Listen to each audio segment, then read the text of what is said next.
हे स्वर्गीय पिता परमेश्वर, हम आपको धन्यवाद देते हैं। हमारी ज़िंदगी में बहुत सारा अनुग्रह है और हम हमारे आशीष गिन भी नहीं सकते। और आपने हमें, बाइबल कहता है, सब प्रकार के आत्मिक आशीषों से आशीषित किया है। आपने हमें अपने प्रेम से ढका है। आपने हमें अपने पुत्र के लहू से ढका है। हम हमारे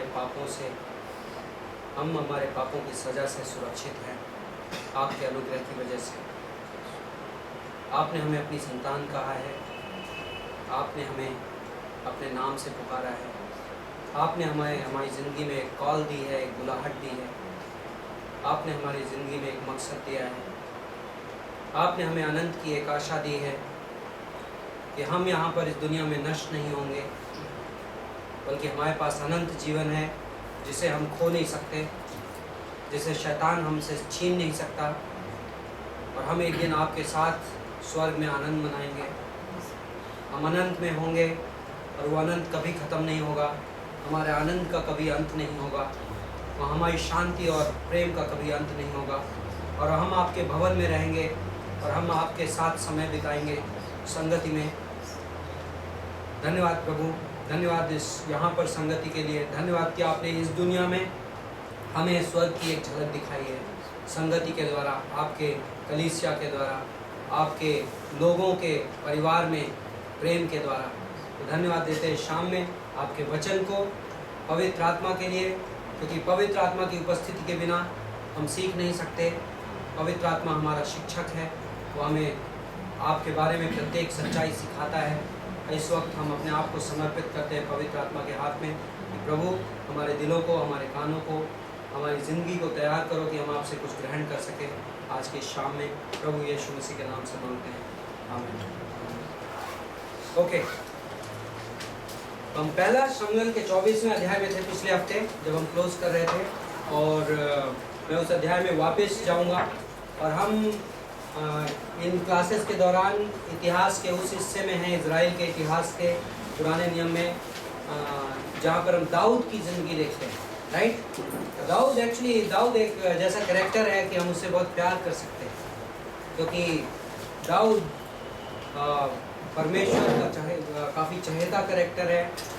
परमेश्वर से बहुत प्रेम करता है, वो परमेश्वर से बहुत प्रेम करता है। लेकिन एट द सेम टाइम दाऊद एक आम इंसान है। और दाऊद की लाइफ में हम उसी टाइप के डर देखते हैं जो हमारी लाइफ में आते हैं। दाऊद की लाइफ में हम उस टाइप की कमजोरियां देखते हैं जो कई बार हमारी लाइफ में आती है। और दाऊद की लाइफ की अब तक की जो सबसे सिग्निफिकेंट चीज़, जो नोटिस करने वाली चीज़ है, वो है दाऊद की ट्रेनिंग। क्योंकि दाऊद को हम राजा के तौर पे अक्सर देखते हैं हमारी बाइबल में, लेकिन कई बार ये संभव है कि आप दाऊद की जो ट्रेनिंग है, दाऊद को परमेश्वर ने जो ट्रेनिंग दी, कई बार ये संभव है कि हम उसको नज़रअंदाज कर दें।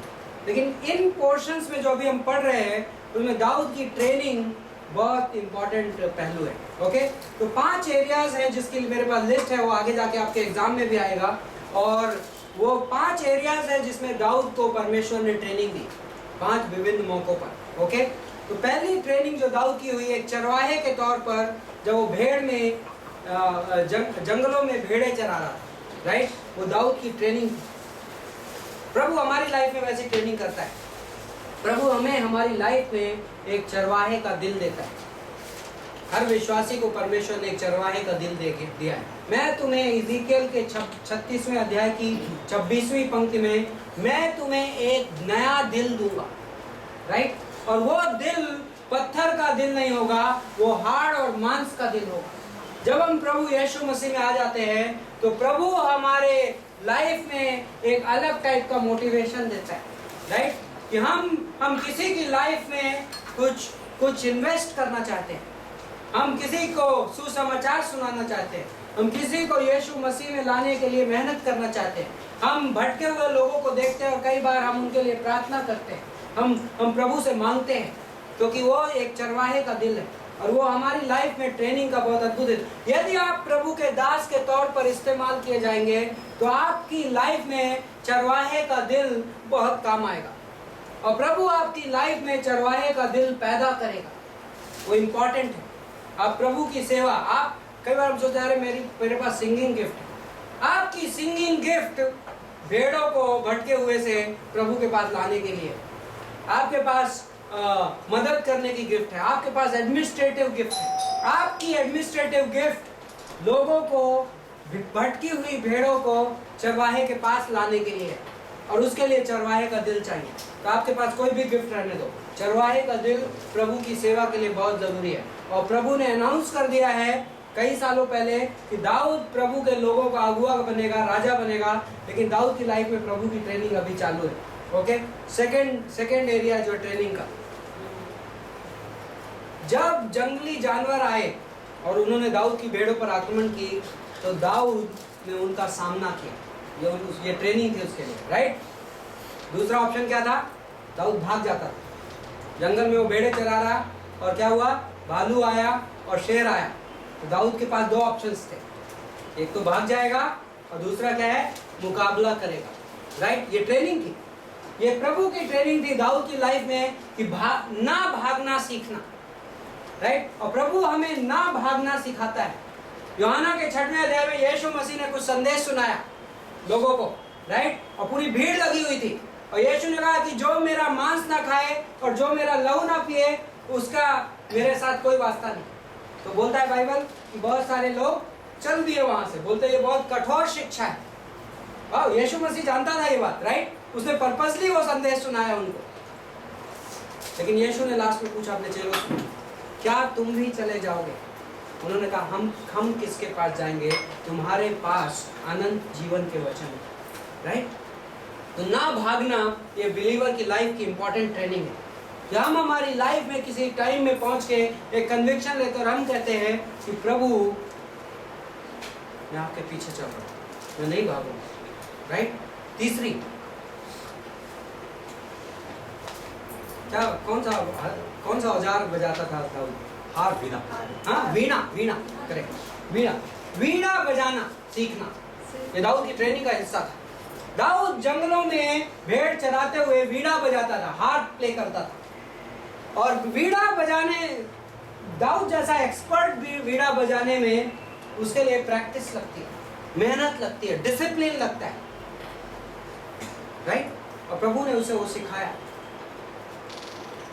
और ये ट्रेनिंग का इंपॉर्टेंट हिस्सा है। दाऊद अपनी लाइफ में, हम दाऊद को जिस हिसाब से जानते हैं, दाऊद अपने लाइफ में बहुत अद्भुत भजनों का लेखक बना, राइट। और सिर्फ लेखक नहीं, हम ये जानते हैं कि दाऊद वो भजन गाता था।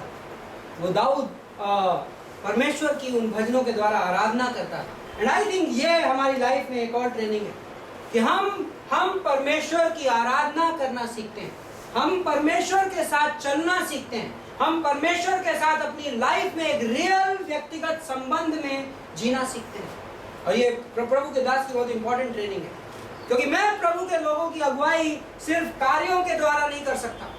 मैं प्रभु के लोगों की अगुवाई प्रभु के साथ अपने एक जीवित संबंध के द्वारा करता हूं, जिसमें मैं प्रतिदिन स्वयं जीता हूं, और प्रभु मुझे वो करना सिखाता है, राइट।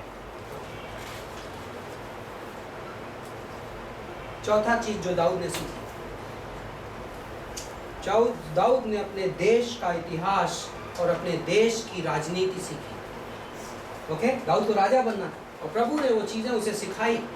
प्रभु ने उसको फिलिस्तीनियों से डील करना सिखाया, प्रभु ने उसको दूसरे देश के राजाओं से डील करना सिखाया, और ये दाऊद की ट्रेनिंग का पार्ट, राइट।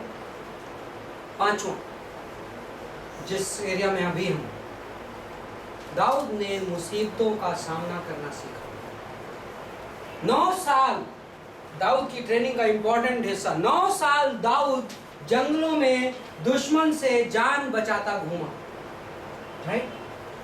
एंड परमेश्वर हमारी लाइफ, प्रभु के दास की तैयारी में कई बार परसिक्यूशन आता है, कई बार अटैक आता है, कई बार परीक्षाएं आती हैं, और कई बार वो परीक्षाएं बहुत लंबी खिंचती हैं। 9 साल दाऊद ट्रेन किया गया, प्रभु का दास तैयार किया जा रहा है, राइट। और हम इन चीजों को अपने बैक ऑफ द माइंड में रखेंगे, क्योंकि ये प्रभु के दास की तैयारी है। ओके, हम ये हम अपने ऊपर खुद से मुसीबतें नहीं लाते, तो प्रभु अलाउ करता है, और उन मुसीबतों के दौरान में प्रभु हमारी जिंदगी में काम करता है, राइट? ओके, अब्दुल्लाम की गुफा में चलते हैं, एनगदी की गुफा में, सॉरी 24वें अध्याय में, पहला शमूएल का 24वां अध्याय, एनगदी की गुफा। किसको ध्यान है यहाँ पर क्या हुई थी घटना? कुर्ते का छोर काटा था। दाऊद ने शाऊल के कुर्ते का छोर काटा, राइट? और फिर क्या हुआ? दाऊद ने एक बात पछताया। ओके, हम उस वर्ड पे वापस जाते हैं, आई थिंक इंपॉर्टेंट वर्ड है, 5वीं पंक्ति, पहला शमूएल का 24वां अध्याय 5वीं पंक्ति बोलता है दाऊद पछताया। इंग्लिश बाइबल बोलती है एंड हिज हार्ट प्रिक्ड हिम। इसको बोलते हैं कन्विक्शन। पहला यूहन्ना का 16वां अध्याय की 8वीं पंक्ति, पवित्र आत्मा तुम्हें निरुत्तर करेगा, holy spirit will convict you, right? प्रभु के दास की लाइफ में, एक्चुअली प्रभु के दास की लाइफ में नहीं, इस दुनिया के हर इंसान की लाइफ में प्रभु ने एक एलिमेंट भेजा है जिसका नाम है कॉन्शियंस, विवेक। यदि आप विवेक के बारे में पढ़ना चाहते हैं तो रोमियो का 2:14 और 15, रोमियो का 2:14 और 15 बोलता है कि जिनके पास व्यवस्था नहीं है, जिनके पास नियम नहीं है, उनके दिल में परमेश्वर ने एक खास तरीके का नियम छोड़ा है। हमारे अंदर एक मोरल लॉ बोलते हैं उसको, नैतिक नियम, जिसको कि आपको सिखाने की जरूरत नहीं होती। यदि कोई व्यक्ति स्कूल ना जाए अपनी सारी जिंदगी, उसके भी अंदर कॉन्शियंस है, और उस कॉन्शियंस को बोलते हैं मोरल लॉ, नैतिक नियम। जो किसने छोड़ा है हमारे अंदर? परमेश्वर ने छोड़ा है, जो हमें क्या बताता है? सही और गलत का ज्ञान देता है, ओके? जो हमें या तो अपराधी ठहराता है या निर्दोष ठहराता है, ओके? कॉन्शियंस। लेकिन इंसान उस कॉन्शियंस को ट्विस्ट करता है। कैसे? हम समाज की ट्रेनिंग में, हम अपने कंटेम्प्रेरी एनवायरनमेंट में कई बार हम हमारे विवेक को ट्विस्ट कर सकते हैं। तो आप बोलोगे अरे वो कबीले के लोग आदमी को मार के खा जाते हैं, क्या उनका कॉन्शियंस उन्हें प्रिक नहीं करता? क्योंकि वो लर्नेड कॉन्शियंस है, वो कॉन्शियंस, वो विवेक सीखता है समाज से। कई बार वो विवेक ट्विस्ट हो जाता है, ओके? लेकिन एक और चीज है, ये विश्वासी की जरूरत, पवित्र आत्मा हमारे विवेक को साफ करता है, ओके? इब्रानियों का 10वां अध्याय बोलता है प्रभु यीशु मसीह का लहू हमारे विवेक को क्या करता है? शुद्ध करता है। जब हमने यीशु मसीह पर विश्वास किया तो यीशु मसीह ने हमारे विवेक को क्या किया? शुद्ध किया। और एक इंग्लिश में मैं बोलूंगा, एक सेंसिटिव कॉन्शियंस, हिंदी में क्या बोलेंगे? संवेदनशील विवेक, एक विश्वासी की लाइफ में बहुत अद्भुत चीज है। इसका क्या मतलब? मेरा विवेक संवेदनशील है, मतलब मेरा विवेक बहुत जल्दी गलतियां पकड़ लेता है, दूसरे की नहीं, अपनी, राइट? वो ऐड करना जरूरी था। दूसरे की सबका विवेक पकड़ लेता है, अपने की पकड़ते ही नहीं। प्रॉब्लम इसका। लेकिन दाऊद ने शाऊल के कुर्ते का किनारा काटा और वो चीज उसके दिल को हर्ट करी, वो चीज उसके विवेक को तकलीफ दी। बहुत इंपॉर्टेंट क्वालिटी। पहला तिमुथी का 4:2, एक इंटरेस्टिंग वर्ड है वहां विवेक के बारे में। पहला तिमुथी का किताब 4वां अध्याय 2री पंक्ति, इंग्लिश में शब्द है seared conscience, there conscience is seared. Hindi में मैं देखना चाहता हूँ कि उसके लिए क्या शब्द का इस्तेमाल है। पहला तिमुथी का 4:2, उनके विवेक मानो जलते हुए लोहे से दागा गया है। कई लोगों का विवेक का जिक्र हो रहा है जिनका विवेक मानो कि जलते हुए लोहे से दागा गया है। मेरी स्किन में मान लो जलता हुआ लोहा लगे तो दाग बन जाता है, राइट?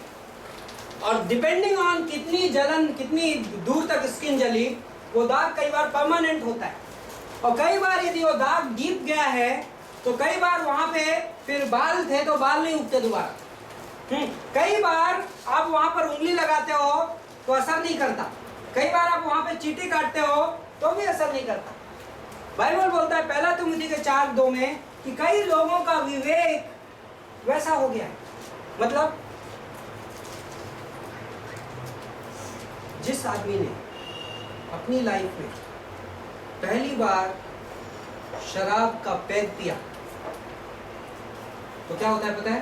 तो पहली बार पी के घर जाता है, उसको बहुत खराब लगता है, मैंने क्या किया। लेकिन जब वही गलती वो सेकंड टाइम करता है तो उसको उतना भारी नहीं लगता, राइट? जब वही गलती वो तीसरी बार करता है तो आम बात हो चुकी है। जब वो गलती छठवीं बार कर रहा होता है तो असर ही नहीं करता। 3 बार की बात गलती ना होती है। आदत है ना। और मैंने शराब का एक्सट्रीम एग्जांपल लिया, लेकिन कई बार हमारी टंग, कई बार मैं अपने आम जिंदगी की छोटी छोटी चीजें, और मैं मेरे कॉन्शियंस को, मैं मेरे विवेक को क्या कर देता हूं, आग से दाग देता हूं। अब वो इनसेंसिटिव हो जाता है। और इंटरेस्टिंग है, लेकिन दाऊद का यहाँ पर, दाऊद ने अपने विवेक को प्रोटेक्ट करके रखा था पवित्र आत्मा के द्वारा, कि मेरा विवेक सेंसिटिव है, मेरा विवेक संवेदनशील है, और मेरा विवेक जब मैं छोटी गलती करता हूं और पवित्र आत्मा मुझे दिखाता है तो मैं इमीडिएट रिबाउंड करता हूं। इमीडिएट रिबाउंड, तुरंत उठकर खड़े होना आत्मिक रूप से। पहला यूहन्ना का 1:9 बोलता है कि जब हम अपने गलती करें तो हम हमारे परमेश्वर के सामने अपने पापों को मान ले तो यीशु मसीह विश्वास योग्य है, हमें साफ करता है, राइट? लेकिन कई बार विश्वासी क्या करता है पता है कैसी लाइफ जीता है? मैंने गलती की और फिर उस गलती में मैं जी रहा हूँ, और उस गलती की कई बार गिल्ट में मैं जी रहा हूँ, और कई बार मैं सोचता हूँ कि ये गिल्ट में जीना ज़्यादा स्पिरिचुअल है, और मैं अपनी प्रेयर लाइफ में बार बार ये कहता रहता हूँ वो मैंने ये गलती की है, वो मैंने ये गलती की, लेकिन रियल में मैं प्रभु के सामने उसको कन्फेस करके अपनी लाइफ में क्लीन नहीं करता, तो क्या होता है कि मेरे कॉन्शियंस को शेयर करती रहती है, दागती रहती है, और मेरा कॉन्शियंस अब उतना संवेदनशील नहीं रह जाता। एंड आई थिंक हम विश्वासी के तौर पे हमारी जिम्मेदारी है कि हम प्रभु के सामने ऐसी जिंदगी जिए। मैं ये नहीं कह रहा हूँ कि हम गलती नहीं करेंगे, राइट? मैं ये कह रहा हूँ कि जब हम गलती करें तो हम इमीडिएट रिबाउंड करें और पवित्र आत्मा की ताकत से अपने विवेक को संवेदनशील रखें। कुछ उदाहरण, पतरस नाव में था और यीशु मसीह ने चमत्कार किया, और पतरस बोलता है प्रभु तू मुझसे दूर चला जा, मैं पापी इंसान हूं। इतनी देर में पतरस ने ऐसा क्या काम कर दिया? आई डोंट थिंक कोई मेजर पाप किया, राइट? लेकिन पतरस का कॉन्शियंस बड़ा सिंपल था, बड़ा सेंसिटिव था, विवेक उसका संवेदनशील था। यशायाह नबी, उसने परमेश्वर का दर्शन देखा, बोलता है ओह मैं, इंग्लिश में आई एम अनडन, मैं व्यर्थ हो गया। तो स्वर्गदूत लाता है और कोयला उसके होठ को छू देता है। आई थिंक ये अद्भुत तस्वीरें हैं एक सेंसिटिव बिलीवर की जो संवेदनशील है। मैं मेरी लाइफ में 2 साल पहले कॉन्फ्रेंस में मैंने एक स्टेटमेंट सुना था, और मे भी पवित्र आत्मा मुझे याद दिलाएगा, और मे भी मैं उस सेंटेंस को थोड़ा सा चेंज करके बोल रहा हूँ। आत्मिक उन्नति का सबसे बड़ा विरोधी पता है कौन है? तो मुझे वो वर्ड नहीं मिल रहा, हिंदी वर्ड में बोलूंगा, असंवेदनशीलता। जब मैं संवेदनशील नहीं होता, जब मैं सेंसिटिव नहीं होता, इनसेंसिटिविटी हमारी स्पिरिचुअल ग्रोथ का बहुत बड़ा दुश्मन है। लेकिन जब विश्वासी सेंसिटिव होना सीखता है तो उसकी लाइफ में बहुत पोटेंशियल है, परमेश्वर उसे बहुत सारी चीजें दिखाएगा। ओके, आगे बढ़ते हैं। तो दाऊद, मैं इस पॉइंट पे इसलिए पहुंचा कि दाऊद बहुत छोटी सी गलती को बहुत सीरियसली ले रहा था। एंड एक्चुअली देखा जाए तो ये मैं गलत स्टेटमेंट कह रहा हूँ एज अ बाइबल टीचर कि बहुत छोटी गलती नहीं। यदि दाऊद के लिए वो बड़ी गलती थी तो मेरे लिए बड़ी गलती है, राइट? और हमारी लाइफ में कुछ चीज़ें हो सकती है जिनको हम उस सीरियसनेस से ले सकते हैं। दूसरा सिद्धांत जो मैंने बताया था कि जो दाऊद ने स्टेटमेंट कहा कि मैं प्रभु के अभिषिक्त को हाथ नहीं लगाऊंगा, राइट? वो किस चीज़ का रिकॉग्निशन था?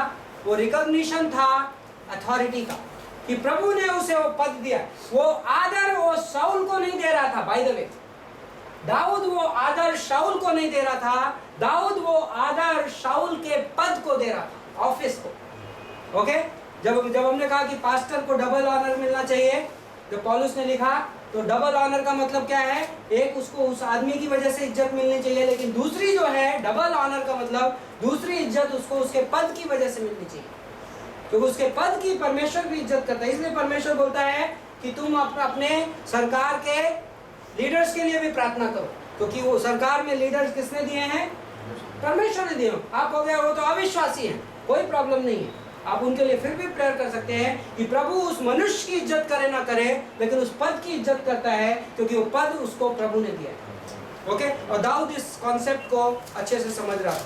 ओके, यहाँ पर अब हम थोड़ी देर के लिए ओके, इन पहला शमूएल की किताब में एक बहुत बेहतरीन कॉन्ट्रास्ट है, और हम उसके पूरे उसमें नहीं जाएंगे, लेकिन आप अपने मेडिटेशन में, अपनी स्टडी में उस कॉन्ट्रास्ट को बिल्डअप कर सकते हैं।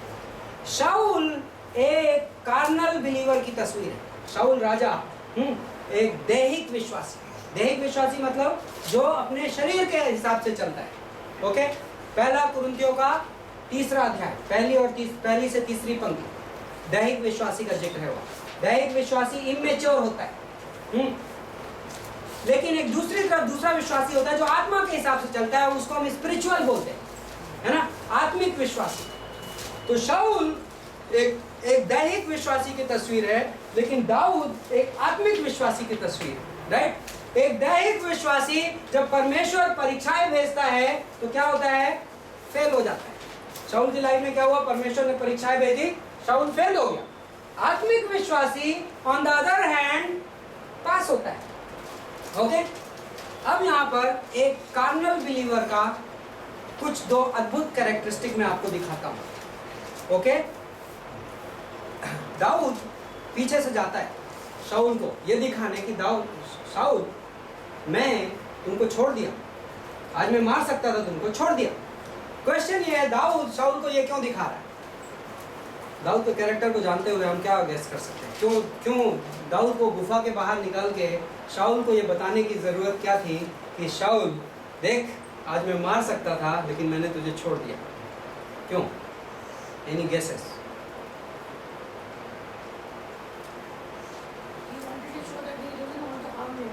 Yes, but why did he want to show? I'm just मैं अपने मेडिटेशन को जागृत कर रहा हूँ, क्यों दाऊद ऐसा चाहेगा तो दिखना?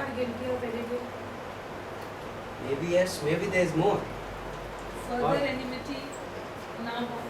Yes. बोलने चाह वो कि मैं तुम्हारी राजगद्दी नहीं लेना चाह रहा हूँ, लेना होता तो मैं मार के कब तक रह जाता। Right? I think आप उस डायरेक्शन में बढ़ रहे हैं, बट आई थिंक दाऊद का जो मोटिव था, जो मुझे लगता है, जो कि आगे जाके और आपको स्टोरी में झलकेगा, वो ये था कि वो शाऊल को वापस जीतना चाहता था। शाऊल तू मेरा दुश्मन है, लेकिन मैं तुझे जीतना चाहता हूँ। शाऊल इस समय, शाऊल इन रियलिटी, शाऊल सबसे पहले दाऊद का दुश्मन होने से पहले शाऊल किसका दुश्मन हो चुका था इन रियलिटी? परमेश्वर का। वो परमेश्वर की योजना से बाहर था, टोटली आउट था, बैकस्लाइड कर रहा था, रिबेल कर रहा था। तो actually as a spiritual believer दाऊद क्या कर रहा है कि मे बी शाऊल इस बार पश्चाताप करेगा और वापस आएगा, मेरे पास नहीं, मेरे से पहले प्रभु के पास। एंड आई थिंक ये अद्भुत कैरेक्टरिस्टिक है। आई थिंक नोइंग दाऊद का चरित्र ये सच्चाई है कि दाऊद सिर्फ ये पॉइंट नहीं प्रूव करना चाह रहा था कि देखो मैंने तुमको छोड़ दिया। आई थिंक ये स्टेटमेंट 2 भावनाओं से कहा जा सकता है, राइट? कई बार जब हम किसी को कुछ कर देते हैं तो बाद में होता है, कभी आपने सुना कि किसी स्पिरिचुअल आदमी को उसने किसी की मदद की तो बाद में उस आदमी ने उसके साथ थोड़ा गलत व्यवहार कर दिया, तो आदमी क्या बोलता है? मैंने तुम्हारे साथ क्या क्या नहीं किया। राइट? और उसमें कौन सी भावना रहती है? उसके पीछे छुपी हुई कौन सी भावना रहती है? घमंड की, प्राइड की, ऊंचा होने की। लेकिन दाऊद का यहाँ पे कैरेक्टर क्या बोलता है? दाऊद नम्र था। दाऊद बोलता है आप एक पिस्सू के पीछे क्यों पड़ गए, एक कीड़े को क्यों मारने चल रहे हो? देखो शाऊल राजा, मैं चाहता तो कुछ भी कर सकता था, लेकिन मैंने नहीं किया। मैं तुम्हारा दुश्मन नहीं हूँ, मैं तुम्हें जीतना चाहता हूँ। ओके, यहाँ पर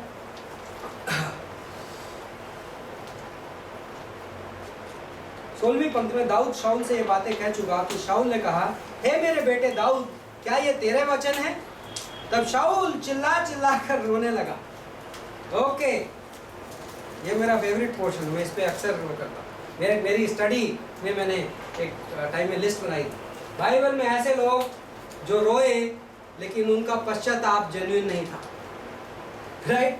शाऊल रोया, और कई बार लोग आंसुओं को स्पिरिचुअलिटी की निशानी मानते हैं। कई बार लोग आंसुओं को नम्रता की निशानी मानते हैं, या कई बार लोग आंसुओं को पश्चाताप की निशानी मानते हैं। लेकिन यहाँ पर क्लासिक एग्जाम्पल है, और बाइबल में और भी कई सारे क्लासिक एग्जाम्पल। या कई बार मुंह से ये कहना, हाँ मैंने पाप किया। क्या ये स्टेटमेंट आई हैव सिन्ड, क्या ये स्टेटमेंट पश्चाताप की निशानी है? बहुत सारे एग्जाम्पल्स हैं। फैरो ने बोला, फिरौन ने बोला निर्गमन की किताब में, मैंने पाप किया है मूसा से। और नेक्स्ट स्टेप क्या है? अगले दिन नहीं जाने दूंगा मैंने पाप किया है और फिर नहीं जाने दूंगा। ओके, और किसने बोला? नबूकदनेस्सर, राजा नबूकदनेस्सर, तुम्हारा परमेश्वर वाकई में जीवित परमेश्वर है। नेक्स्ट डे लाओ दानियल को सामने, राइट? यहूदा, जूडस, यीशु मसीह का चेला जूडस, उसने क्या किया? उसने तो रोया, और इतना ही नहीं, उसने जाके थैली भी वापस दे दी 30 सिक्के की। आप बोला इसको तो सही में जेन्युइन रिपेंटेंस हो गया। लेकिन बाइबल में दो शब्द है थियोलॉजी में, एक होता है जेन्युइन रिपेंटेंस, मतलब पश्चाताप जिसको बोलते हैं, और दूसरा होता है अनगॉडली सॉरो, जो कि जिसका मतलब है दुख। दुख और पश्चाताप में फर्क है। दुख और पश्चाताप में दो फर्क है। क्या दो फर्क बताइए?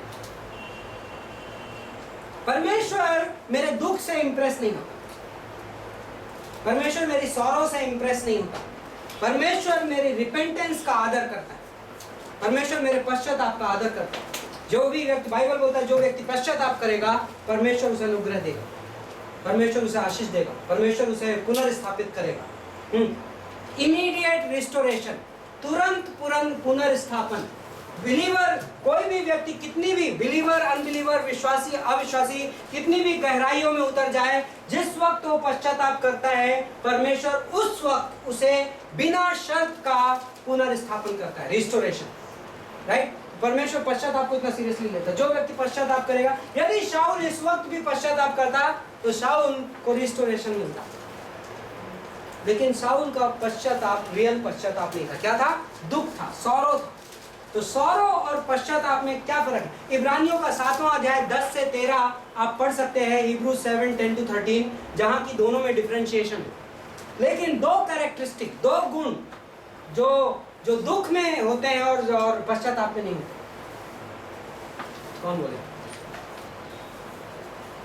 एक है जो परमेश्वर के सामने होता है, और दूसरा है जो लोगों के सामने होता है। अब आप बताइए कौन सा परमेश्वर के सामने होता है और कौन सा लोगों के सामने? पश्चाताप परमेश्वर के सामने करते हैं हम, लेकिन दुख लोगों के सामने। ओके, इस वक्त शाऊल इन रियलिटी दाऊद के सामने रो रहा था, लेकिन यह पॉसिबल था कि शाऊल दाऊद के सामने खड़े होके परमेश्वर के सामने रो सकता, राइट? और यदि शाऊल परमेश्वर से रोता तो उसे पुनर्स्थापन मिलता। दूसरी चीज, पश्चाताप हम पाप की वजह से करते हैं, पश्चाताप हम पाप की वजह से करते हैं, लेकिन दुख हम पाप के परिणाम की वजह से करते हैं। ओके, मुझे परमेश्वर, मैंने गलती की है, परमेश्वर मैं गलत हूं, मैंने पाप किया, मैंने तुम्हारे खिलाफ पाप किया, राइट? ये पश्चाताप। परमेश्वर मुझे छोड़ दो, मैं पकड़ा गया, मुझे दुख है कि मैं पकड़ा गया, मुझे दुख है कि मैंने गलती की। ओके, परिणाम, अभी मैं पकड़ा गया इसलिए सजा मिलेगी, तो सजा है मिलेगी इसलिए मैं दुखी हूं, इसको पश्चाताप नहीं बोलते। शाऊल की लाइफ में जो चल रहा था वो क्या था? सॉरो थी। ओके,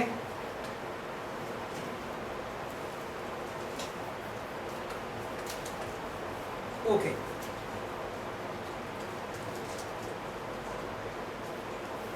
सेवनटीन वर्स एक और इंटरेस्टिंग चीज है जो कार्नल मैन की थिंकिंग को बहुत अच्छे से रिफ्लेक्ट करता है, अभक्त आदमी की। फिर उसने दाऊद से कहा, किसने? शाऊल ने। क्या कहा? तू मुझसे अधिक धर्मी है। ओके, इस सब्जेक्ट पे मैं 1 घंटा पढ़ा सकता हूँ, क्योंकि ये एक, लेकिन मैं नहीं पढ़ाऊंगा 1 घंटा, मैं आपको सिर्फ सिद्धांत दूंगा। धर्मी शब्द बाइबल में धर्मी शब्द इंग्लिश में बोलते हैं राइचियसनेस, राइट, राइचियस। धर्मी शब्द की परिभाषा जाननी बहुत जरूरी है। धर्मी शब्द का मतलब होता है उतना पवित्र जितना स्वयं परमेश्वर। धर्मी शब्द का मतलब आमतौर पे हिंदी भाषा की डिक्शनरी में पता नहीं, मुझे नहीं पता था ये शब्द, आमतौर पे इस शब्द का इस्तेमाल नहीं होता है। बाइबल में इस शब्द का इस्तेमाल बहुत है। ओके, धार्मिक शब्द का इस्तेमाल दुनिया में बहुत होता है, लेकिन वो धार्मिक शब्द इंग्लिश में आप ट्रांसलेट करेंगे तो रिलीजियस हो जाएगा। बाइबल जब नए नियम में धर्मी शब्द का प्रयोग करता है तो वो शब्द नहीं है, धार्मिक शब्द नहीं है। धार्मिक का मतलब होता है वो व्यक्ति जो रिलीजियस है, जो अपने धर्म कर्म के द्वारा परमेश्वर को खुश करना चाहता है। लेकिन जो बाइबल में धर्मी शब्द है उसका मतलब ये है, इस शब्द को समझने के लिए आप एक वर्ष यदि आप अपने रेफरेंस में रखना चाहें तो दूसरा कुरिन्थियों का 5:21, वह हमारे लिए पाप बन गया जिससे कि मसीह में हम उसकी धार्मिकता बन गए। कौन हमारे लिए पाप बन गया?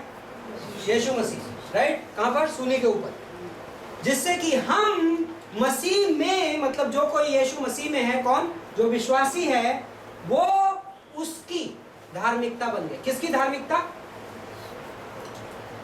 एक्सचेंज है यहाँ पे, इस पंक्ति में एक एक्सचेंज है। यीशु मसीह ने सूली पर मेरे कपड़े पहन लिए आत्मिक तौर पे। हमारे सारे पाप के कपड़े कहाँ गए? यीशु के ऊपर गए। और उसके बदले में यीशु ने मुझे कौन से कपड़े दे दिए? अपनी धार्मिकता के कपड़े। ओके, ये इसका एक और एग्जांपल है, जकरिया नबी की किताब 3 चैप्टर। यहोशू नाम का महायाजक, पुराने नियम में जकरिया नबी की किताब है, उसमें परमेश्वर ने एक दर्शन दिखाया जकरिया को, और वहां पर यहोशू नाम का महायाजक खड़ा है और उसके कपड़े मैले हैं, और शैतान वहां पे खड़ा है और शैतान इल्जाम लगाता है कि इसके कपड़े गंदे हैं। तो परमेश्वर वहां पे यहोवा का दूत खड़ा है जो स्वयं यीशु मसीह है। ओके, वो क्या करता है? सेवकों को बोलता है इसके कपड़े उतारो, इसको सफेद कपड़े पहनाओ, राइट। एक्सचेंज हो गया, गंदे कपड़े उतार के अच्छे कपड़े पहना दिए। यीशु मसीह ने सूली पर हमारे सारे पाप पहन लिए, और जब हम यीशु मसीह पर विश्वास किए उस वक्त यीशु मसीह ने हमें अपनी धार्मिकता पहना दी। ओके, अब मेरा क्वेश्चन ये, यीशु मसीह कितना धर्मी? 5%, 10%, 15%, 20%, 75%, 80%, 90%, 100%? संपूर्ण, राइट। यीशु मसीह की धार्मिकता किसी भी एंगल से अधूरी है? नहीं है। ओके, इंग्लिश में थियोलॉजी में वर्ड है जस्टिफिकेशन, हिंदी में उसका मतलब होता है ठहराया जाना। बार बार बाइबल में इस्तेमाल है।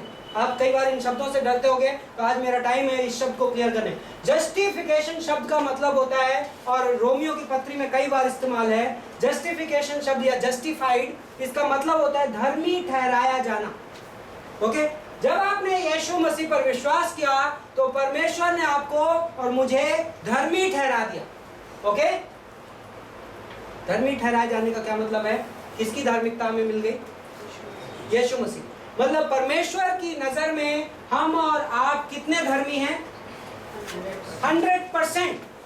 परमेश्वर जब स्वर्ग से आपकी ओर देखता है तो उसको आपके पाप दिखाई नहीं पड़ते। बाय द वे, मैं बाइबल से साबित कर सकता हूँ। जो लोग इस बात पे बहस करते हैं, कई बार लोगों की समझ डिफरेंट है और इस बात पे बहुत बहस होती है, और मैं साबित कर सकता हूँ, लेकिन इस वक्त मेरा सब्जेक्ट का मेन मुद्दा नहीं, लेकिन मैं एक पॉइंट ड्राइव कर रहा हूँ कि धर्मी, तो धार्मिकता जो शब्द है उसका मतलब होता है 100% धर्मी। अब क्या मैं ये कह सकता हूँ कि इस क्लास में कोई व्यक्ति ज्यादा धर्मी है और कोई व्यक्ति कम धर्मी है? नहीं कह सकता, राइट। परमेश्वर की नजर में सारे लोग बराबर से धर्मी हैं। यदि आप यीशु मसीह में हो तो परमेश्वर आप में ये अपने पुत्र को देखता है और अपने पुत्र की धार्मिकता देखता है, और वो पूरी तरीके से कंप्लीट है और कोई भी अधूरा नहीं। और आप कहोगे यस पास्टर, प्रैक्टिकली हम जानते हैं कि प्रैक्टिकली हमें कोई ज्यादा, कोई खराब, कोई कम, ज्यादा, मैं समझता हूँ, लेकिन मैं अभी स्वर्ग की निगाह से बात कर रहा हूँ। परमेश्वर की नजर में हम सब बराबर रूप से धर्मी हैं, क्योंकि धार्मिकता का स्टैंडर्ड एक है। यदि कोई धर्मी है तो धर्मी है, और नहीं तो पापी है तो पापी है। यीशु मसीह हमारे लिए पाप बन गया जिससे हम मसीह में उसकी धार्मिकता बन गए। ओके, लेकिन कार्नल मैन इस सच्चाई को नहीं समझता। ओके, दैहिक विश्वासी इस सच्चाई को नहीं समझता। तो शाऊल क्या बोलता है? शाऊल बोलता है दाऊद तू मुझसे ज्यादा धर्मी है। चर्च में बहुत सारे लोग ऐसा सोचते हैं। मैं भी वो दाऊद के बारे में ना सोचते हो, मैं भी वो ये सोचते हूँ कि मैं उससे ज्यादा धर्मी हूँ। वो सेंटेंस को रिवर्स कर लेते हैं। लेकिन इसको बोलते हैं रिलेटिव राइचियसनेस, तुलनात्मक धार्मिकता। ओके, ये थियोलॉजिकल वर्ड है। मैं 3 टाइप की धार्मिकता कभी एक्सप्लेन करूंगा आपको, imputed righteousness, imparted righteousness and relative righteousness. Imputed righteousness का मतलब है थोपी हुई धार्मिकता, जो धार्मिकता मैंने अभी आपको एक्सप्लेन की 2 कुरिन्थियों को 5:21, ये थोपी हुई धार्मिकता है, ये कानूनी तौर पे धार्मिकता है, परमेश्वर की नजर से धार्मिकता है। दूसरी है ग्रहण की गई धार्मिकता, जो हम रोजमर्रा की जिंदगी में परमेश्वर से ग्रहण कर रहे हैं।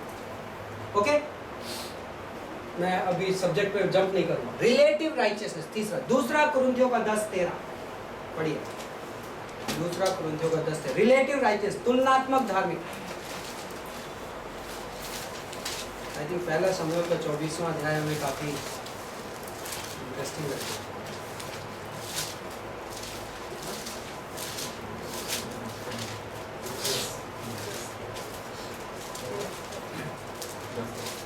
और 12वीं पंक्ति, 2 कुरिन्थियों का 10-12, क्योंकि हमें यह हियाव नहीं कि हम अपने आप को उनमें से ऐसे कितनों के साथ गिने या उनसे अपने आप को मिलाएं जो अपनी प्रशंसा करते हैं और अपने आप को आपस में नाप तोल के एक दूसरे से मिलान करके मूर्ख ठहरते हैं। एक पैटर्न है लाइफ का, पैटर्न जो इन लोगों के बारे में दिखाया जा रहा है। ये लोग क्या करते हैं, आपस में एक दूसरे की हमेशा क्या करते रहते हैं, तुलना करते हैं। कौन ज्यादा धर्मी है, कौन कम धर्मी, कौन ज्यादा अच्छा बिलीवर है, कौन खराब बिलीवर है। बाइबल बोलता है वो कौन सी धार्मिकता है, रिलेटिव राइचियस। कार्नल मैन की थिंकिंग वैसी है, दैहिक आदमी वैसा सोचता है। और मैं आपको ये इसलिए डिफाइन कर रहा हूं कि हमें उस तरीके के, हमारे सबके अंदर एक तरीके का आदमी है जिसकी थिंकिंग हमेशा स्लिप करके वहां पे पहुंचती है। हम हमेशा लोगों को किस नजर से देखते हैं, वो कौन अच्छा बिलीवर है, कौन खराब बिलीवर है, कौन ज्यादा फेथफुल बिलीवर है ना।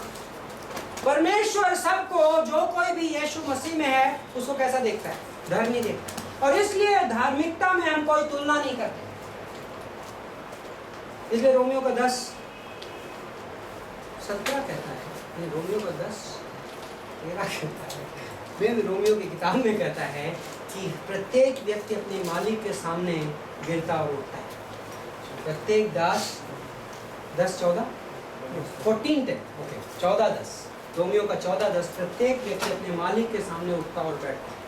तो मेरे पास, तो मैं सबको धर्मी देखता हूँ। तो यहाँ पर पौलुस का एक कैरेक्टर दिख रहा है। पौलुस बोलता है, देखने में ये स्टेटमेंट बड़ा सुंदर लगता है कि शाऊल बोलता है तू मुझसे अधिक धर्मी है। ओके, 20वीं पंक्ति में शाऊल कहता है, 20वीं पंक्ति में शाऊल कहता है, और अब मुझे मालूम हुआ कि तू निश्चय ही राजा हो जाएगा और इजराइल का राज्य तेरे हाथ में स्थिर होगा। शाऊल कन्फेस कर रहा है, दाऊद तू नेक्स्ट किंग है। ओके, इस समय रियल किंग कौन है, शाऊल है। तो शाऊल डिक्लेयर कर रहा है। ओके, मैं चाहता हूँ, मेरी प्रेयर थी कि इस बार के इस कोर्स में मैं दाऊद के वो भजन इनकॉर्पोरेट करूँ कुछ जगहों पे। दाऊद ने इस दौरान में जो भजन लिखे, तो एक भजन हम खोलते हैं, साम्स भजन 54। भजन 54 जब आप देखेंगे 54, तो भजन 54 में प्रधान बजाने वालों के लिए दाऊद का मुश्किल तार वाले बाजों के साथ जब जीपियों ने आकर शाऊल से कहा, क्या दाऊद हमारे बीच में छिपा नहीं रहता। तो क्वेश्चन है, ये घटना कब की है, 1 शमूएल का 23वां अध्याय 13 से लेकर 29 में दाऊद कहाँ था, जीपियों के बीच में था। ओके, तो ये जो गुफा में जो घटना हुई है उसके जस्ट पहले का भजन है। ओके, गुफा की घटना के जस्ट पहले दाऊद ने ये भजन लिखा, हे परमेश्वर अपने नाम के द्वारा मेरा उद्धार कर और अपने पराक्रम से मेरा न्याय कर। हे परमेश्वर मेरी प्रार्थना सुन ले। वो आदमी जो जंगलों में भटक रहा है, शाऊल से अपनी जान बचाता हुआ घूम रहा है, जिसके पास 600 ऐसे लोग हैं जिनमें से बहुत सारे लोग दुखी हैं, बहुत सारे लोग निराश हैं और बहुत सारे लोग कमज़ोर हैं। दाऊद को उनके भी खाने का इंतज़ाम करना है और खुद के भी खाने का इंतज़ाम करना है, और उसमें से भी चैलेंज ये है कि पकड़ा नहीं जाना है, और पूरे देश में शाऊल के भेदिए हैं, जान किसी भी वक्त जा सकती है। और वो आदमी ये प्रार्थना कर रहा है, परमेश्वर मेरी सुन, मेरी प्रार्थना सुन, ओके, क्योंकि परदेशी मेरे विरुद्ध उठे हैं और बलात्कारी मेरे प्राण के ग्राहक हुए हैं, उन्होंने परमेश्वर को अपने सम्मुख नहीं जाना। देखो परमेश्वर मेरा सहायक है, प्रभु मेरे प्राण के संभालने वालों के संग है, वह मेरे द्रोहियों की बुराई को उन्हीं पर लौटा देगा। वाह, दाऊद को ये नहीं पता कब मैं बचूंगा, कब मेरी लाइफ में कब टाइम आएगा, कितने सालों के बाद प्रभु, लेकिन दाऊद के कन्फेशंस वैसे नहीं। दाऊद बोल रहा है प्रभु मुझे बचाएगा, ओके, और हे मेरे दुश्मनों को प्रभु लौटाएगा। हे परमेश्वर अपनी सच्चाई के कारण उन्हें विनाश कर, मैं तुझे स्वेच्छा बलि चढ़ाऊंगा। हे यहोवा मैं तेरे नाम का धन्यवाद करूंगा, क्योंकि यह उत्तम है, क्योंकि तूने मुझे सब दुखों से छुड़ाया है और मैं अपने शत्रुओं पर दृष्टि करके संतुष्ट हूँ। 7वीं पंक्ति इंग्लिश बाइबल में क्या बोलती है? For he has delivered me out of all trouble, and my eye has seen its desire upon my enemies. और 5वीं वर्ष क्या बोलती है? He will repay my enemies for their evil, cut them off in your truth. Okay, एक और शाम देखते हैं यहाँ पर, भजन संहिता 57, ओके, भजन संहिता 57, प्रधान बजाने वालों के लिए अंतगहेत में दाऊद का मित्ताम, जब वह शाऊल से भागकर गुफा में छिप गया था। ओके, तो ये शाम भी किस वक्त की है? इसी टाइम की है, ओके। और यहाँ पर एक वर्स है, मैं 4 वर्सेस पढ़ूंगा इस शाम की। पहली पंक्ति में बोलता है, हे परमेश्वर मुझ पर अनुग्रह कर, क्योंकि मैं तेरा शरणागत हूँ। ओके, इंग्लिश बाइबल क्या बोलता है? Be merciful to me, O God, be merciful to me, for my soul trusts in you, and in the shadow of your wings I will make my refuge. Okay, दाऊद की भजन में ये phrase कई बार आता है, in the shadow of your wings, okay. और दाऊद अपने सीन पिक्चराइज करिए, दाऊद कहाँ पे घूम रहा है? जंगलों के बीच में और गुफाओं में। और जब शाऊल आया था, जब शाऊल उस दिन गुफा में घुसा था, तो दाऊद और उसके फ्रेंड्स कहाँ पे छिपे हुए थे? शैडो में, राइट। दाऊद और उसके फ्रेंड्स छांव में, छांव होती है ना, मतलब दिन के वक्त सोचो शाऊल घुसा और सडनली क्या हुआ होगा उस गुफा में? शाऊल अंदर घुस रहा है तलवार भाला लेके अपना, और दाऊद और उसके फ्रेंड्स शैडो में छिपे हुए। एंड दाऊद के भजन में वो वर्ड्स क्लियर होके आते हैं कि मैं तुम्हारे परमेश्वर, मैं दाऊद गुफा का पिक्चराइजेशन किससे कर रहा है? एज इफ वो परमेश्वर के विंग्स का शैडो है, right. In the shadow of your wings, परमेश्वर तुम्हारे पंखों के नीचे मैं शरणागत हूँ, ओके। उसके बाद 4थी पंक्ति में, मेरा प्राण सिंहों के बीच में है, मुझे जलते हुओं के बीच में लेटना पड़ता है, अर्थात ऐसे मनुष्यों के बीच में जिनके दांत बर्छी और तीर हैं और जिनकी जीभ तेज तलवार है, ओके। दाऊद देख रहा है शाऊल और उसकी आर्मी को। इनफैक्ट 23वें और 24वें अध्याय में जिक्र है कि शाऊल पहाड़ के इस पार जाता था तो दाऊद पहाड़ के इस पार देखता था, और फिर इधर से ये लोग भागते थे। मतलब दाऊद कई बार शाऊल की सेना को देख पा रहा है, ओके, और उनके पास तलवार है, उनके पास बर्छियां हैं, भाले हैं, ओके। देन 6वीं पंक्ति में बोलता है, उन्होंने मेरे पैरों के लिए जाल लगाया है, मेरा प्राण ढला जाता है, उन्होंने मेरे आगे गड्ढा खोदा है, परंतु आप ही उसमें गिर पड़े। ओके, किसने दाऊद की लाइफ के लिए गड्ढा खोद के रखा था? शाऊल ने। और कौन गिर पड़ा उस गड्ढे में? वाह, उस गुफा में कौन आ गया? शाऊल आ गया, राइट। आई थिंक अभी हमें ये नहीं पता कि एक्चुअली ये भजन शाऊल के गुफा में आने के पहले लिखा है या बाद में लिखा है, लेकिन बड़ा इंटरेस्टिंग है। मैं एक और चीज दिखाता हूं, 10वीं पंक्ति।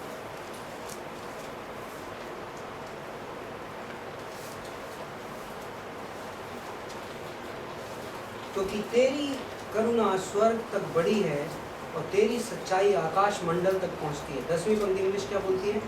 For your mercy reaches unto the heavens, and your truth unto the clouds. मैं एक पंक्ति पढ़ रहा हूँ जो मुझे नहीं रही है।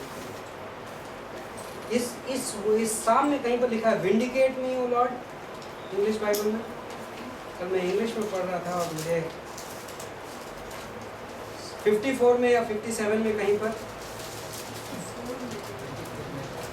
हाँ 54 first हाँ verse. कहाँ पे है? Yeah. 54:1 ना? हाँ Yes, yeah. 54:1 क्या बोलता है?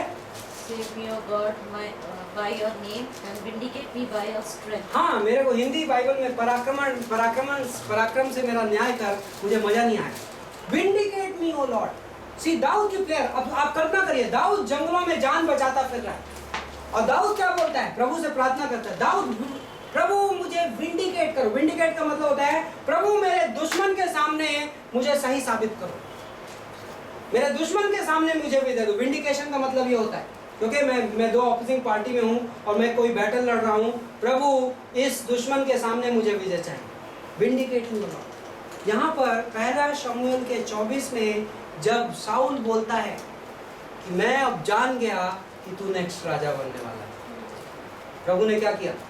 प्रभु ने शाऊल के सामने दाऊद को विंडिकेट किया। ओके, आई थिंक मैं ये आपको पंक्तियां तो दिखा रहा हूँ। कई बार हम लोग डिस्ट्रेस से गुजरते हैं, कई बार हम लोगों की लाइफ में परीक्षाएं चल रही होती हैं और हम प्रभु से प्रेयर करने जाते हैं और हम पवित्र आत्मा की अगुवाई में कुछ चीज़ें कहते हैं परमेश्वर के सामने, और विश्वास मानिए कि उन चीज़ों में बहुत ताकत होती है। आई डोंट थिंक कि दाऊद को पूरी तरीके से पता भी होगा कि प्रभु मैं इस गुफा में बैठ के ये भजन संहिता लिख रहा हूँ या जिप्पियों के शहर में मैं ये भजन लिख रहा हूँ कि प्रभु मेरे दुश्मन के सामने मुझे सच साबित कर, और 2 दिन के बाद और मे भी 6 महीने के बाद शाऊल मेरे सामने खड़ा होगा और कहेगा दाऊद मैं मान गया कि तू नेक्स्ट राजा बनने वाला है। वाह, मैंने कहा प्रभु मुझे विंडिकेट कर, और प्रभु ने मुझे विंडिकेट किया। और हमारी प्रभु के साथ चाल में वैसी ताकत है। दाऊद के भजन मीनिंगलेस नहीं थे, दाऊद के भजनों में बहुत मीनिंग है, बड़े सिचुएशनल भजन है।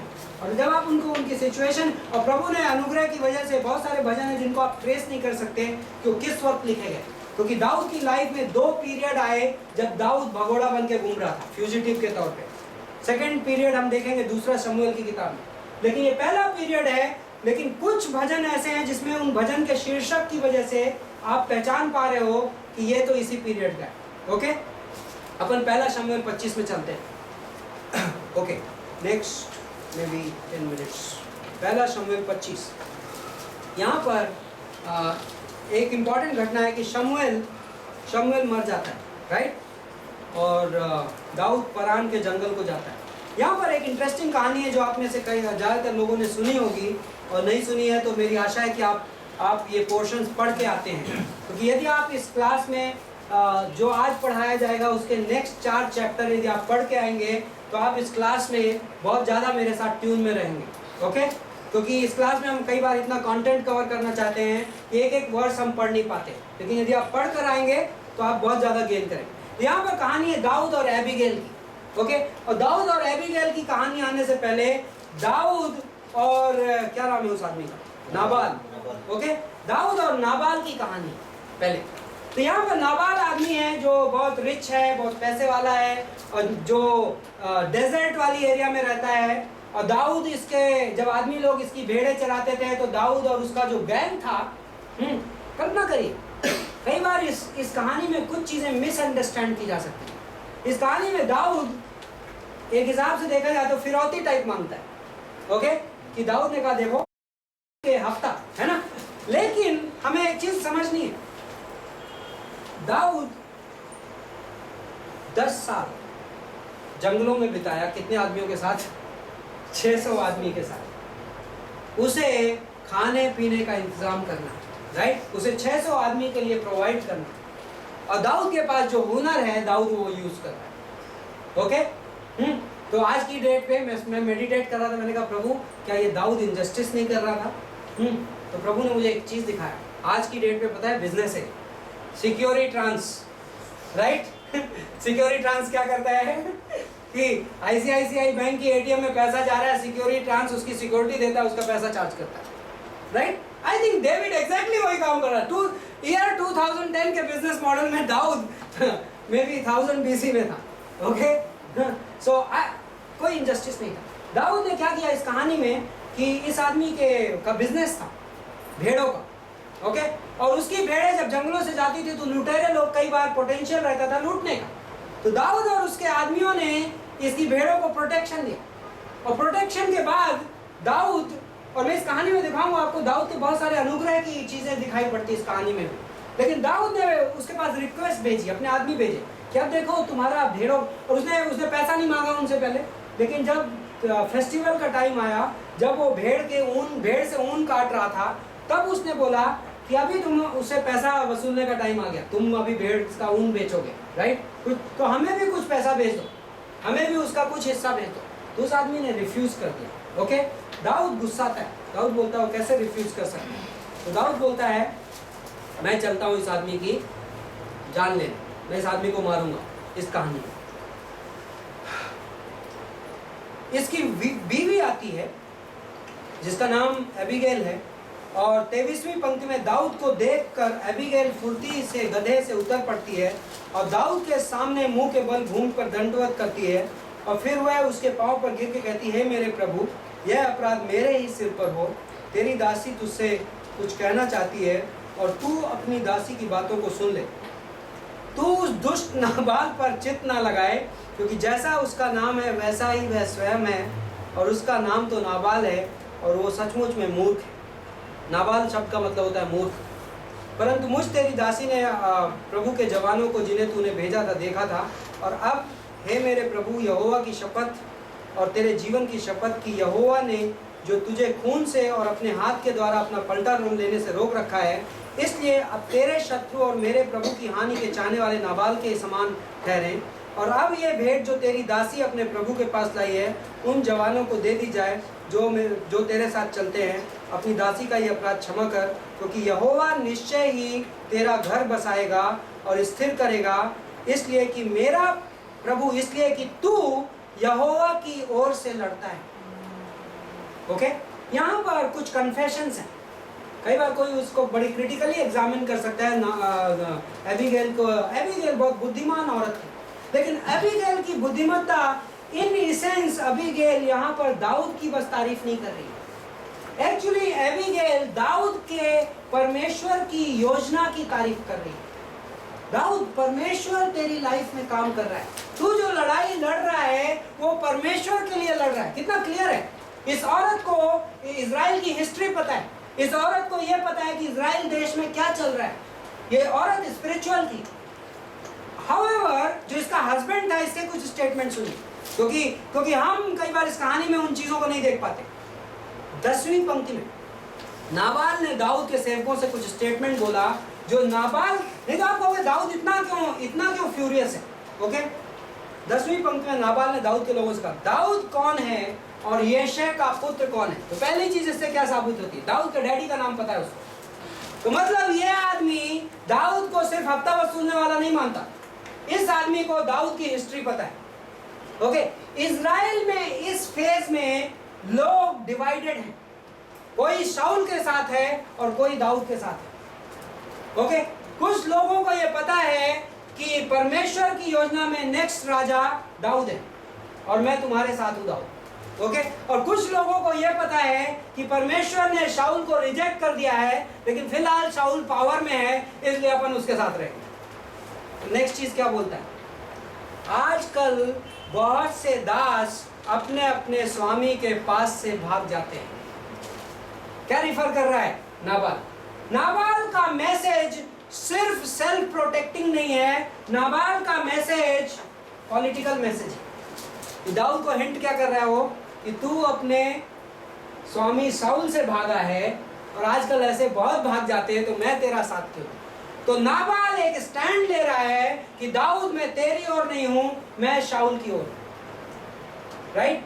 और एबिगेल ये स्टैंड ले रही है कि नहीं, मेरा पति गलत है, मैं उस ओर नहीं हूं, दाऊद मैं तेरी ओर हूं क्योंकि तू अपनी लड़ाई प्रभु की ओर से लड़ रहा, प्रभु तेरे साथ है।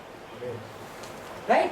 जो जो जो जो कन्फेशन योनातन ने किया था, एक्चुअली एक डिफरेंट शब्दों में एबीगैल का कन्फेशन सेम है। चूंकि प्रभु ने तेरा अभिषेक किया है, मैं तेरे साथ हूं। ओके, एक और चीज मैं चाहता हूं नोटिस है, यदि आप देखेंगे कि एबीगैल क्या लेके आई खाने के तौर पे, लास्ट में एबीगैल ने अपने जानवरों में कुछ खाने की चीजें ला दी।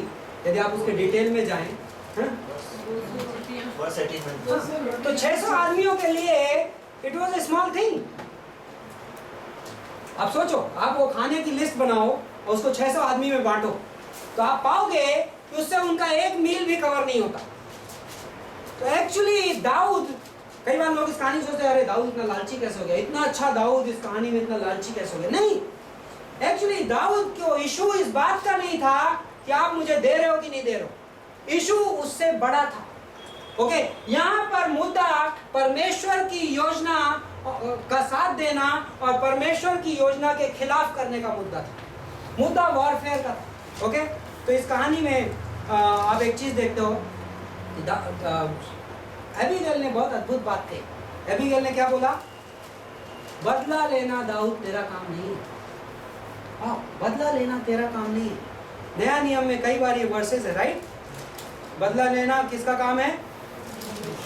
परमेश्वर का काम है। रोमियो का 12:19 कहता है बदला लेना हमारा काम नहीं, बदला लेना परमेश्वर का काम है। इब्रानियों का 10:30 बदला लेना परमेश्वर का काम है। हमें स्वयं का बदला खुद नहीं लेना है, परमेश्वर हमारी ओर से बदला लेगा।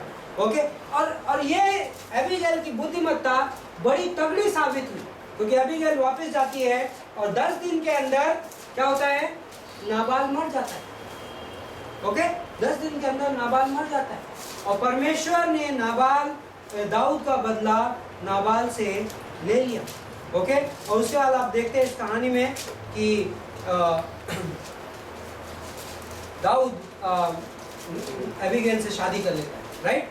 ओके, एक लास्ट चैप्टर हम कवर करते हैं आज की क्लास में, और मे बी हम 2 चैप्टर क्विकली कवर करेंगे। 26वां चैप्टर। नाउ 26वें चैप्टर में फिर से आपको कैसे पता चलता है कि शाऊल का पश्चाताप रियल पश्चाताप नहीं था?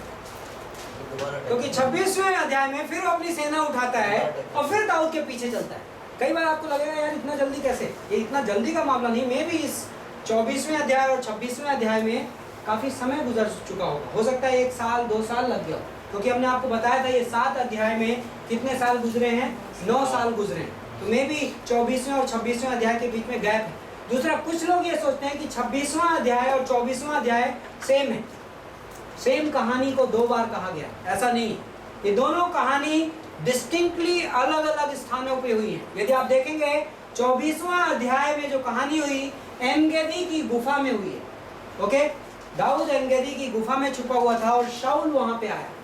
यहाँ सेकंड कहानी में दाऊद हकीला नाम की तीसरी पंक्ति में, 26वें अध्याय की तीसरी पंक्ति में, शाऊल हकीला नाम की पहाड़ी पे अपना छावनी बना रखा है। ओके, और इस बार शाऊल दाऊद को विजिट नहीं कर रहा है, इस बार दाऊद शाऊल को विजिट कर रहा है। ओके, इंटरेस्टिंग चीज क्या? शाऊल सो रहा है और दाऊद वहां पे पहुंचा। ओके, एक चीज, कौन किसके पीछे जा रहा है? तीसरी पंक्ति बोलती है दाऊद जंगल में रहता था और उसने जान लिया कि शाऊल मेरा पीछा करने को जंगल में आया है। तब दाऊद ने भेदियों को भेजकर निश्चय कर लिया कि शाऊल सचमुच आ गया, और तब दाऊद उठकर उस स्थान पर गया जहां शाऊल पड़ा है। एक इंटरेस्टिंग चीज, कौन किसे खोज रहा था? शाऊल दाऊद को खोज रहा था, बट एक्चुअली हर बार कौन किसे मिल जाता था? शाऊल दाऊद को मिल जाता था, राइट? इंटरेस्टिंग। मैं इसके लिए मेरे पास नए नियम की एक वर्ष है, यूहन्ना का 3:8। यीशु मसीह ने बोला कि आत्मा से जन्मा हुआ वैसा है जो कहाँ जाता है कोई नहीं जान सकता, राइट? एक्चुअली शाऊल दाऊद को नहीं खोज पाया, बट दाऊद ने शाऊल को खोज लिया। इंटरेस्टिंग। कई बार अविश्वासी लोग हमारी लाइफ समझ नहीं पाते। कई बार कार्नल मैन स्पिरिचुअल मैन की लाइफ को समझ नहीं पाता। कई बार कार्नल मैन स्पिरिचुअल मैन के मोटिवेशंस को समझ नहीं पाता। आप उसे पकड़ नहीं सकते, वो ऑलवेज आगे बढ़ रहा है। आप जिन चीज़ों के लिए रुक के टाइम बिताने लगते हो वो स्पिरिचुअल मैन को इंटरेस्ट नहीं करते। एंड आई थिंक यीशु मसीह ने बहुत इंटरेस्टिंगली बहुत अद्भुत उदाहरण दिया। आप जैसे हवा को पकड़ नहीं सकते वैसे आत्मिक मनुष्य को पकड़ नहीं सकते, वो मूव में है, वो प्रभु के साथ चल रहा है। एंड आई थिंक दाऊद का कैरेक्टर यहाँ पे ऐसा है। ओके, तो दाऊद पहुँचता है, यहाँ पे शाऊल सो रहा है, दाऊद के साथ अभिषाय नाम का आदमी है जो दाऊद का राइट हैंड मैन है। ओके, एंड तब अभिषाय ने 8वीं पंक्ति में, तब अभिषाय ने, शाऊल सो रहा है, शाऊल के सेना के तगड़े लोग सो रहे हैं। एंड आई थिंक यहाँ पे सुपर नेचुरल एलिमेंट था। क्यों? क्योंकि शाऊल अपनी सेना के लोगों के साथ खराटे नहीं मारे जंगल में, राइट? तो यहाँ पर आई थिंक परमेश्वर का सुपर नेचुरल काम था कि सारे सो गए। ओके, और सारे सो रहे हैं और दाऊद और उसका आदमी है साथ में। तो अभिषेक बोलता है दाऊद से, परमेश्वर ने आज तेरे शत्रु को तेरे हाथ में कर दिया, इसलिए अब मैं उसको एक बार ऐसा मारूं कि भाला बेचता हुआ भूमि में धंस जाए। ओके ओके, एक इंटरेस्टिंग अभिषेक के बारे में थोड़ा सा कमेंट। कई सारे विश्वासी परमेश्वर की मर्जी को हालातों के आधार पे नापते हैं। ओके, खुला दरवाजा है मतलब परमेश्वर की मर्जी है, बंद दरवाजा है मतलब परमेश्वर की मर्जी नहीं है। कई बार लोग ये बोलते हैं उसकी लाइफ में प्रॉब्लम चल रही है मतलब शायद वो प्रभु की मर्जी में नहीं चल रहा है, उसके घर में आशीष है तो शायद वो प्रभु की मर्जी में चल रहा है। Wrong way to know the will of God, परमेश्वर की मर्जी को जानने का गलत तरीका। ओके, परमेश्वर की मर्जी हालातों के आधार पर नहीं जानी जाती, परमेश्वर की मर्जी सिद्धांतों के आधार पर जानी जाती है। Okay, not on the basis of circumstances but on the basis of principles. मैं परमेश्वर के वचन के सिद्धांतों को समझता हूँ, उससे मुझे परमेश्वर की मर्जी पता चलती है, ना कि हालातों के द्वारा। शैतान भी कई बार हालातें भेजता है, बिल्कुल परफेक्ट हालात। जैसे दाऊद की लाइफ में दूसरा शमूएल की किताब में आई कि दाऊद महल की छत पे घूम रहा है और उसी वक्त पड़ोस के घर में एक लड़की नहा रही है, तो शैतान ने भेजी थी, हालातें थी वो भी। दाऊद कह सकता था परमेश्वर की मर्जी। तो यहाँ पे अभिषेक बोलता है देखो प्रभु ने दे दिया, तुम्हारा दुश्मन दे दिया, मार डालते। लेकिन दाऊद ने कहा नहीं नहीं नहीं, प्रभु की मर्जी नहीं है, क्योंकि मैं सिद्धांतों के आधार, मेरा सिद्धांत यह बोलता है कि मैं प्रभु के अभिषेक पर अभी भी हाथ नहीं लगाऊंगा। पिछली बार भी नहीं लगाया था, अभी भी नहीं लगाऊंगा। तो इस बार 11वीं पंक्ति में दाऊद वो इस सेंटेंस रिपीट करता है, यहोवा ना करे कि मैं अपना हाथ यहोवा के अभिषेक पर बढ़ाऊं और अब उसके सिरहाने से भाला और पानी की झारी उठा ले और हम यहाँ से चले जाएंगे। ओके, तो दो सामान उठाते हैं लोग। एक चीज देखिए, दाऊद की लाइफ में प्रोग्रेशन है। पहली बार उसने कपड़ा काटा, एटलीस्ट कुर्ते पे हाथ लगा दिया, शरीर पे हाथ नहीं लगाया। दूसरी बार उसने कुर्ते पे भी हाथ नहीं लगाया, दूर से भाला छोड़। आई थिंक दाऊद खुद इस सिद्धांत में ग्रेजुएट हो रहा। दाऊद की अटैक की परिभाषा आप बदल रही।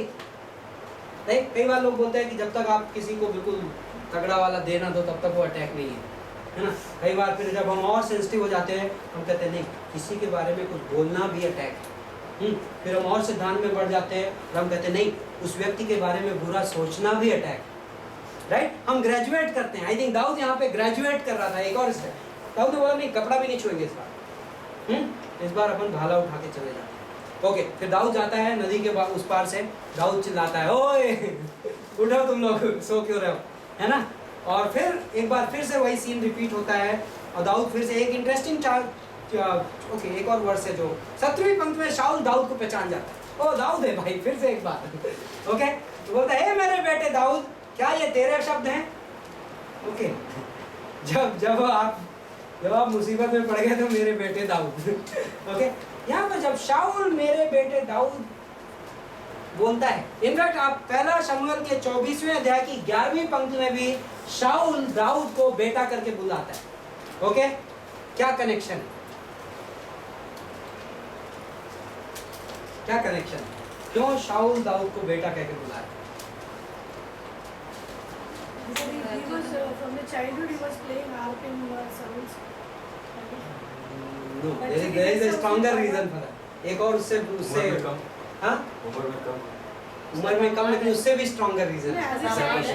दामाद है, करेक्ट। अपन नहीं बोलते हैं अपने सास ससुर को डैडी मम्मी, है ना, तो वो वाला कनेक्शन है। मिकाल दाऊद की पहली पत्नी थी और वो शाऊल की बेटी थी। तो शाऊल, सुनिए, आपको ध्यान है मैंने आपको कनेक्शन बताया था, कई तरीके की रिलेशनशिप्स होती है। एक रिलेशनशिप होती है जो उपदेश के आधार पे होती है, डॉक्ट्रिनल रिलेशनशिप, लेकिन एक दूसरी संबंध होता है जो सेंटिमेंटल रिलेशनशिप है, भावनात्मक संबंध। और हमने देखा था कि योनातन और दाऊद के बीच में उपदेश वाला संबंध था, वचन के आधार पे संबंध था, लेकिन शाऊल और योनातन के बीच में कुछ टाइम के लिए रिलेशन वाला संबंध हो गया, सेंटिमेंटल, भावनात्मक वाला। कार्नल मैन, जो दैहिक विश्वासी है, वो सेंटिमेंटल रिलेशनशिप्स एंजॉय करता है, भावनात्मक संबंध। लेकिन स्पिरिचुअल विश्वासी कैसे संबंध एंजॉय करता है? वचन के आधार पर संबंध, स्पिरिचुअल रिलेशनशिप्स। तो यहां पर शाऊल दाऊद को कौन सा रिलेशनशिप के बेसिस पे अट्रैक्ट कर रहा है? हे मेरे बेटे। अभी तक उसको ध्यान नहीं था कि तू मेरा दामाद है, लेकिन सडनली दाऊद को क्या कह के पुल कर रहा है? उसको इनडायरेक्टली याद दिला रहा है कि मैं तेरा ससुर हूं, तू मेरा दामाद है। पहली बार 25वें अध्याय की 44वीं पंक्ति में, यहाँ पे ओके 25वें की 44 में शाऊल की 25 की 44 में आप देखते हैं कि शाऊल ने अपनी बेटी मिकाएल, जब दाऊद भगोड़ा बन के घूम रहा था, तो शाऊल ने अपनी बेटी मिकाएल की शादी गल्लीम वासी पलती को दे दिया था। ओके, तो दाऊद की बीवी को शाऊल, जो शाऊल की बेटी थी, शाऊल ने किसे दे दिया था? पलती को दे दिया। तो इस बार 19वीं पंक्ति में देखिए दाऊद क्या उत्तर देता है। मेरे प्रभु राजा अपने दास की बातें सुन। ओके, तू मुझे सेंटिमेंट्स के बेसिस पे अट्रैक्ट कर रहा है, लेकिन मैं तुझे राइट आंसर दे रहा हूं, मैं तुझे ऑब्जेक्टिव आंसर, मैं तेरा अभी दामाद नहीं रहा, राइट? तो मैं तुझे डैड, पिताजी कह के या वो कह के नहीं बुला सकता। मैं अब तुझे क्या कह के बुलाऊंगा? राजा।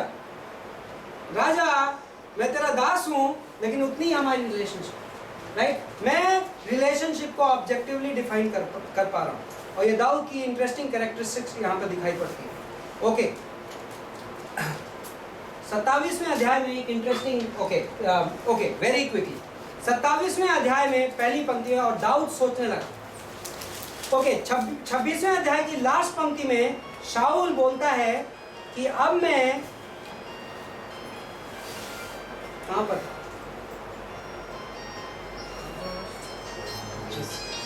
शाऊल अपने घर को लौट गया, दाऊद अपने मार्ग को लौट गया। आखिरी 25 में, तू बड़े बड़े काम करेगा और तेरे काम सफल होंगे।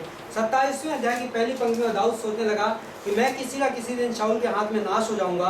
अब मेरे लिए उत्तम यह है कि मैं पलिश्तियों के देश में भाग जाऊं, तब शाऊल मेरे विषय में निराश ना होगा और मुझे इजराइल देश के किसी भाग में फिर ढूंढेगा नहीं, और मैं उसके हाथ से बच निकलूंगा। ओके, दाऊद का मोमेंट ऑफ डिस्करेजमेंट। आत्मिक मनुष्य भी कभी कभी डिस्करेज होता है। तो दाऊद, वो दाऊद कि प्रभु मुझे मेरे दुश्मनों के हाथ से छुड़ाएगा, प्रभु मुझे विजय देगा, प्रभु मुझे विंडिकेट करेगा, वो दाऊद अब बोल रहा है कि किसी दिन तो मैं शाऊल के हाथ से मरने वाला हूँ। ओके, ये है अविश्वास की बातें, कन्फेशन ऑफ अनबिलीफ। ओके, और यहाँ पर जब दाऊद कन्फेशन ऑफ अनबिलीफ करता है, तो दाऊद कहाँ भागता है? दाऊद इस समय पवित्र आत्मा में की अगुवाई में चलने की बजाय इनसिक्योरिटी और फियर, डर और असुरक्षा के वजह से अपनी जिंदगी बचाने के लिए परमेश्वर की मर्जी से बाहर निकलता है। क्यों परमेश्वर की मर्जी से बाहर कह रहे हैं हम? फलस्तीन क्या दाऊद के लिए जगह थी? हाँ या नहीं? क्यों नहीं? फलस्तीनी लोग कौन थे? इजराइल के कट्टर एनिमी, इजराइल देश का दुश्मन है। दाऊद इजराइल का फ्यूचर किंग है। ओके, दाऊद इजराइल का फ्यूचर किंग है, और दाऊद वहां का लीडर है, spiritual as well as political. और दाऊद कहां पे जाके शरण लेने की बात कर रहा है? फलस्तीनियों के बीच में, जो उसके कट्टर दुश्मन है। बाइबल में फलस्तीनी लोग किसके पिक्चर है पता है? इजराइल प्रभु के लोगों की तस्वीर है, और फलस्तीनी संसार की तस्वीर है। और विश्वासी जब पहली बार भागा था दाऊद कुछ अध्याय पहले, तो क्या हुआ था आपको ध्यान है? क्या नाम था राजा का? आकाश, क्या? आकीश आकीश आकीश के पास गया था, तो दाऊद को क्या करना पड़ा था? फिर आकना पड़ा। पागल बनने का नाटक करना पड़ा, राइट? थूक निकाल के दाऊद की दाढ़ी से थूक बह रहा, तो आकीश ने कहा कि भाई इसको लेके जाओ राइट? तो इस बार दाऊद कहाँ भागा? जब हम डर के आधार पर या असुरक्षा के आधार पर काम करते हैं, वो असुरक्षा कहाँ से आई? अदन के बगीचे में, उत्पत्ति के 3 अध्याय में जब आदम और हवा ने पाप किया तो कहाँ भागे? सीधे झाड़ियों के पीछे। ओके, क्यों? क्योंकि सडनली मैं इनसिक्योर फील कर रहा हूँ। पहले मैं उसी गार्डन में मजे में घूमता था, अभी पाप आ गया तो मैं इनसिक्योर फील कर रहा हूँ। यो हमारे अंदर इनसिक्योरिटी कहाँ से आती है?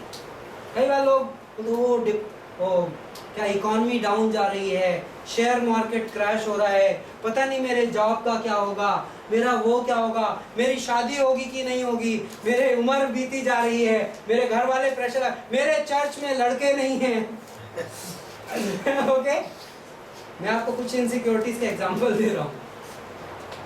हमारी इनसिक्योरिटी की जड़ हमारे अंदर का पाप है, और हमारी इनसिक्योरिटी कभी भी हमें प्रभु की मर्जी में लीड नहीं कर सकती।